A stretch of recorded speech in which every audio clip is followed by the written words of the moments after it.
Hello, this is a teacher-facing video to introduce you to the microbit, the Easy Plug Shield, and some of the sensors that you'll be using in this lesson. So first, our microbit. As you can see, the microbit is fairly small. It has A and B buttons. You can push those separately or together. This right here also receives an input. It's the microbit logo, and so if you touch it, sometimes the microbit will do things. On the back side of the microbit, it points to where various sensors are and other features, including where you hook up the battery, which is right here, kind of a reset or a power button, and then right here is where the USB goes in. You'll notice there's other features too, such as a speaker, the processor, and a built-in compass. Down here we have what are called the pins. Those pins are not something we will use a whole lot, besides to plug the microbit into the shield. Now, couple notes about the microbit. First, it does need power. If it's plugged into the shield, which we will show in a second, it can get the power from that. Otherwise, it needs to be plugged into a battery pack. You should only attach a microbit to a battery pack with 2 AAA batteries, like this one. The one with 6 AA batteries is only for the shield. It should never be plugged into this microbit or it will fry it.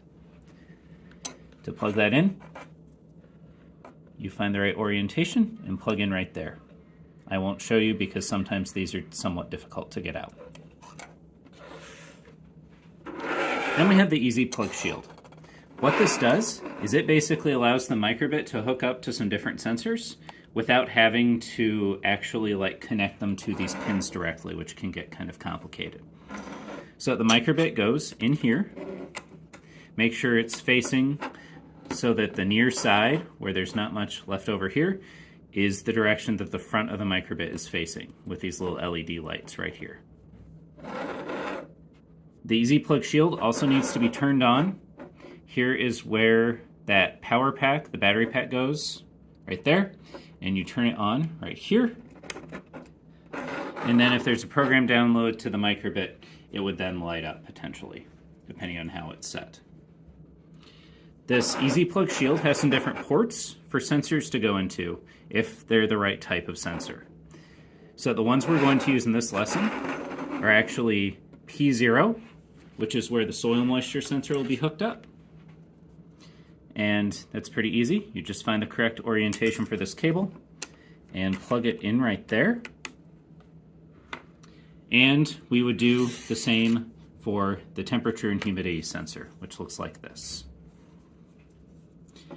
Your kit does come with a couple different lengths of these cables, so make sure you're using cables that are long enough for what you want to use them for. And make sure also you are plugging into the right port, because sometimes if you plug sensors into the wrong port, they will cease to work. One more thing that we will note here is in the first part of this lesson, students are going to be engaging with stations where they will only engage with, at a given time, the soil moisture, or measuring temperature, or measuring humidity. And so there will be several stations which have this sensor. Students will actually go to some that have the sensor to do temperature and some that have the sensor to do humidity, and then they'll realize that this particular sensor can measure both. And then they'll also go to stations that have the soil moisture sensor. So when you're setting up the stations, you'll be asked to plug in just one of these sensors to each Easy Plug microbit setup. But then for the actual lab, you will need to connect both these sensors. So, thank you for watching.